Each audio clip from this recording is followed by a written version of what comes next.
नमस्कार प्यारे विद्यार्थियों।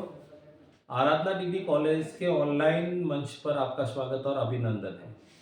आज हम बीए द्वितीय वर्ष से संबंधित अध्ययन करेंगे। आप आज हिंदी साहित्य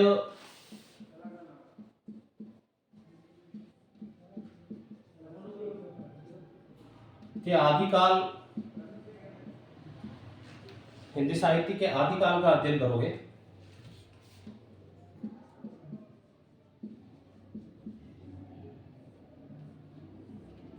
आदिकाल की समय सीमा है 1000 ईस्वी से लेकर 1350 ईस्वी, और वही रामचंद्र शुक्ल मानते हैं इसको 1050 से 1375। आज हम उसी आदिकाल के बारे में वर्णन करेंगे। हिंदी साहित्य का पहला काल है आदिकाल से संबंधित। हमने इससे पहले जो क्लासें ली थी उसमें हमने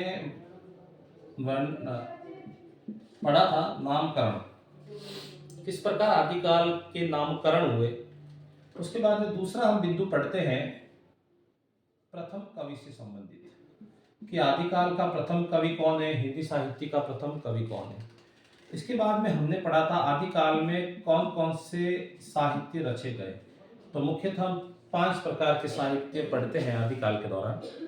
पहला साहित्य था सिद्ध साहित्य और नाथ साहित्य, और हमने आज से 3-4 क्लास पहले हमने पढ़ा था सिद्ध साहित्य और नाथ साहित्य का किस प्रकार उद्भव होता है बौद्ध साहित्य के विखंडन से। तो आज इसमें 5 साहित्य में पहली बात करें सिद्ध साहित्य की, दूसरा हमने पढ़ा था नाथ साहित्य, तीसरा हम पढ़ते रास साहित्य या फिर जैन साहित्य, चौथा था रासो साहित्य और लौकिक साहित्य। इनके बारे में बाद में अध्ययन करेंगे। उससे पहले हम आज पढ़ते हैं आदिकाल की विशेषताएं जो इम्पोर्टेंट है बीए द्वितीय वर्ष से संबंधित एग्जाम के लिए। तो आज की जो हमारी हेडिंग रहेगी आदिकाल की विशेषताएं।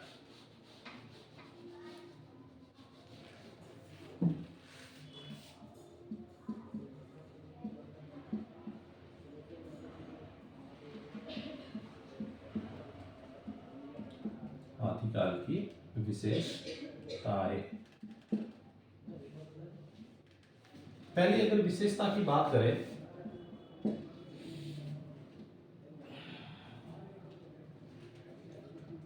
तो युद्धों का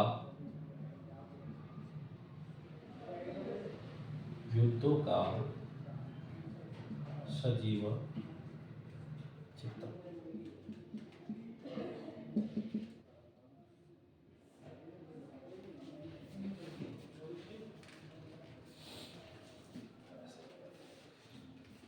आदिकाल की मुख्य विशेषता की अगर बात करें तो आपको आदिकाल के दौरान आदिकाल के दौरान जो रास साहित्य है, आदिकाल के जो साहित्य है रासो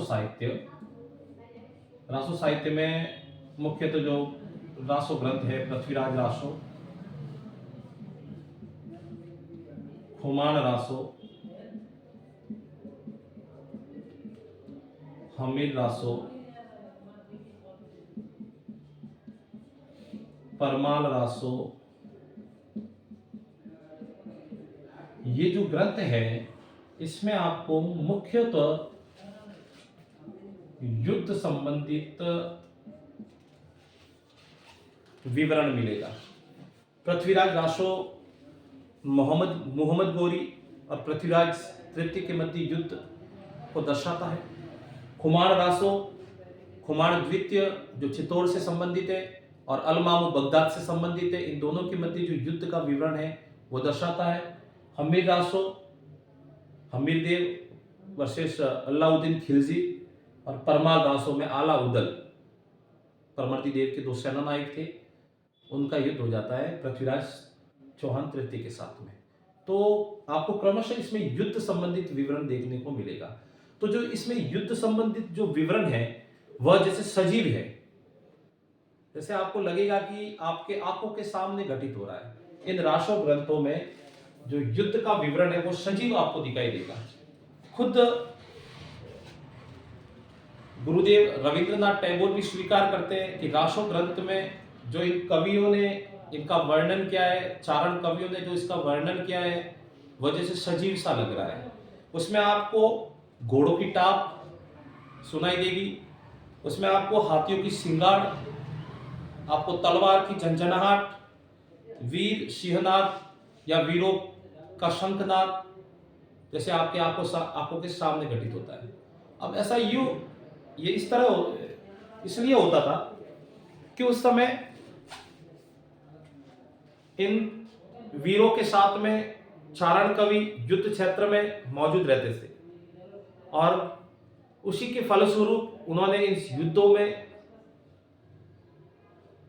या फिर इस युद्ध में सजीवता लाकर रख दी।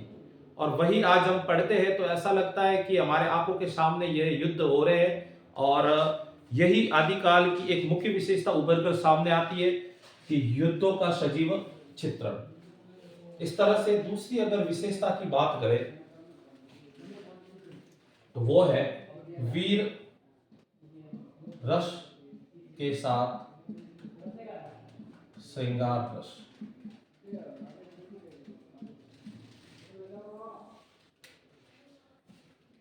इसका भी संबंध कुछ रासो ग्रंथ से ही है।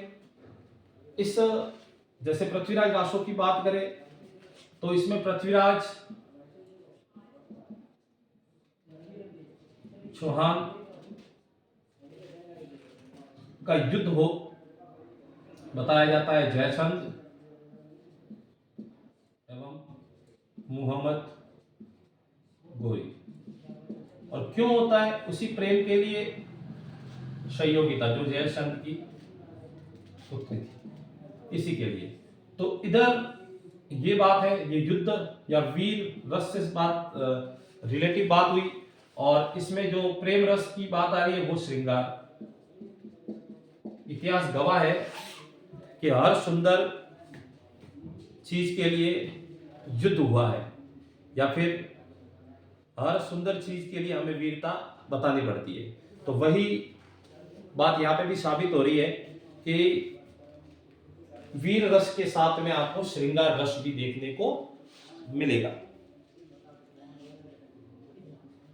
श्याम सुंदर दास हिंदी साहित्य के बहुत बड़े कवि हुए। श्याम सुंदर दास खुद ऐसा स्वीकार करते हैं कि वीरों को युद्ध क्षेत्र के उपरांत विश्राम काल में मन बहलाव के लिए प्रेम की आवश्यकता पड़ती थी। और जब ये वीर लोग युद्ध क्षेत्र के या फिर युद्ध करने के बाद, वीरता दिखाने के बाद अपने खुद के मन बहलाने के लिए प्रेम की आवश्यकता पड़ी थी, तो वही है श्रृंगार रस। तो आपको रासो ग्रंथ में युद्ध वीर रस के साथ साथ में आपको श्रृंगार रस भी देखने को मिलेगा। वीर रस जो यहाँ पे है वो है मुख्य रस और श्रृंगार रस है वह है गौण रस। तो आपको रासो ग्रंथ में मुख्य रस और गौण रस भी देखने को मिलता है जो क्रमशः इस प्रकार है। तीसरे अगर बिंदु की बात करें या विशेषता की बात करें आदिकाल से संबंधित, तो हम बात करेंगे आदिकाल में आपको ऐतिहासिकता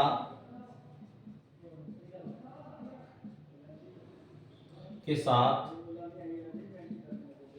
काल्पनिकता भी देखने या फिर कल्पना भी देखने को मिलती है।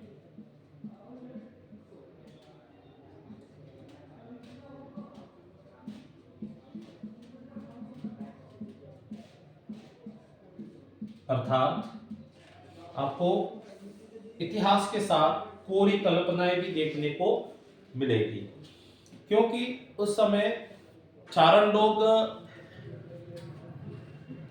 युद्ध वीरों के साथ में युद्ध क्षेत्र में जाते थे और उन्हीं युद्ध क्षेत्र में वे चारण कवि अपने आश्रयदाताओं की बुरी बुरी प्रशंसा करते थे और उसी प्रशंसा के दौरान वे कुछ ऐसा लिख देते थे जो उस समय से संबंधित ही नहीं था, या फिर ऐसा कहे हम कि उसका युद्ध ऐसे शासक से करवा देते थे या फिर ऐसे शासक के साथ में उसके युद्ध का विवरण लिख देते थे जो उस काल से संबंधित ही नहीं था या कोसों दूर से मतलब कोसों दूर तक उसका कोई संबंध नहीं था। अर्थात मेरे कहने का मतलब है कि उनका जो युद्ध है वो उस काल के शासक के साथ न करवाकर उनकी प्रशंसा में किस अन्य काल के शासक के साथ में करवा देते थे, जो क्या लगती थी, कल्पना लगती थी। इस तरह से ऐतिहासिकता के साथ में काल्पनिकता भी हमें देखने को मिलती है। चौथे अगर बिंदु की बात करें तो राष्ट्रीयता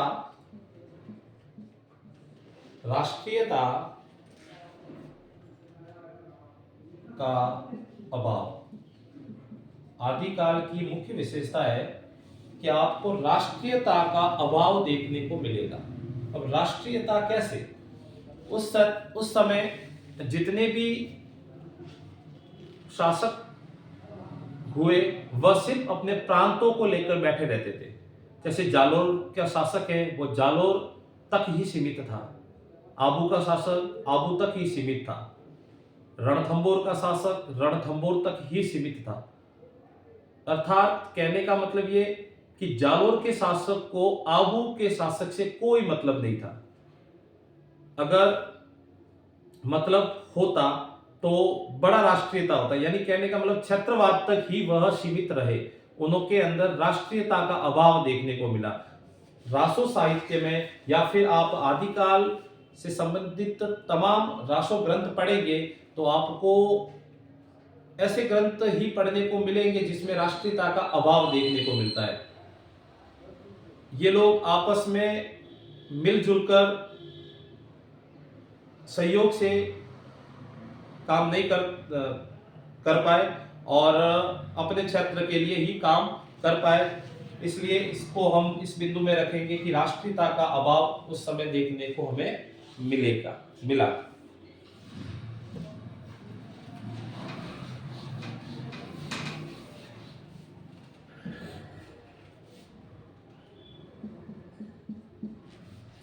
पांचवी विशेषता है कि जल जीवन का अभाव।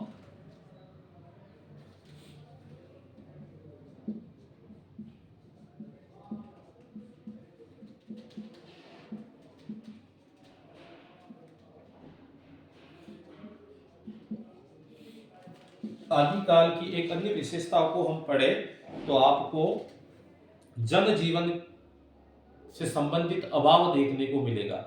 आप आदिकाल में जनता से या फिर जनता की सामाजिक दशा से बिल्कुल परिचित नहीं हो, ऐसे साहित्य है ये।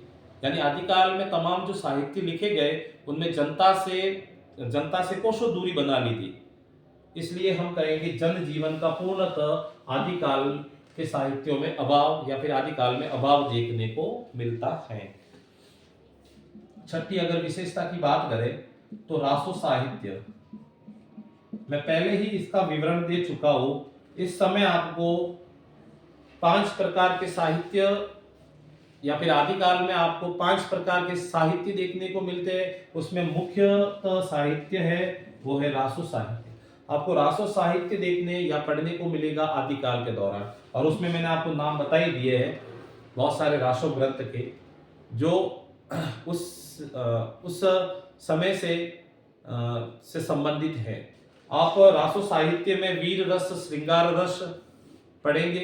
आपको रासो साहित्य में तमाम ऐसी विशेषताएं देखने को मिलेगी जो आदिकाल को बेहतर और अनूठा बनाती है। इसके बाद में 7वीं अगर विशेषता पढ़े तो डिंगल भाषा शैली। आदिकाल की प्रमुख विशेषता में देखें तो आपको डिंगल भाषा शैली देखने को मिलेगी। डिंगल भाषा शैली जब अपभ्रंश के साथ राजस्थानी अपभ्रंश के साथ में जब राजस्थानी भाषा या राजस्थानी बोली ऐड हो जाती है, दोनों मिल जाते हैं, तो इनके मिश्रित स्वरूप को हम डिंगल भाषा शैली कहते हैं। यह मुख्यतः चारण लोगों की शैली हुआ करती थी जिन्होंने तमाम ये जो रासो ग्रंथ थे वो डिंगल शैली में रचे। कुछ अपवाद भी हो सकते हैं लेकिन मुख्यतः जो रासो ग्रंथ थे वो डिंगल शैली भाषा शैली में रचे हुए हैं। अब डिंगल भाषा शैली अपभ्रंश के साथ में राजस्थानी का मिश्रण हो जाता है तो उसको डिंगल भाषा शैली कहेंगे। अब इसके अलावा एक और है जो पिंगल भाषा शैली है, उसका है अपभ्रंश के साथ ब्रज का मिश्रण, तो वो बनती है पिंगल भाषा शैली। ठीक है, तो आपको इस आदिकाल में आपको डिंगल भाषा शैली भी देखने को मिलेगी। छंद एवं अलंकार, 8वां बिंदु। 8वीं विशेषता की बात करें तो छंद और अलंकार।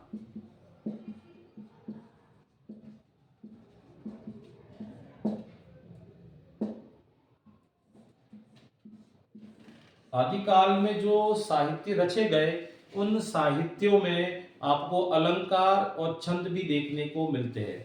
आपको उस समय से छप्पे, रोला, दोहा, तोमर, ये छंदों के नाम है। एक तो छप्पे, रोला, तोमर, टोटक, इस प्रकार के आपको टोटक, गाथा, उल्लाला, ये आपको तमाम जो छंद है वो देखने को मिलेंगे। अर्थात आदिकाल में आपको छंद भी देखने को या पढ़ने को मिलेंगे। तो ये विभिन्न सारी जो मैंने विशेषताएं बताई है, ये पूर्णतः या पूरी विशेषताएं आदिकाल से रिलेटिव है। अगर परीक्षा में प्रश्न पूछा जाए कि आदिकाल की विशेषताएं लिखे या फिर आदिकाल की प्रवृत्तियां लिखे,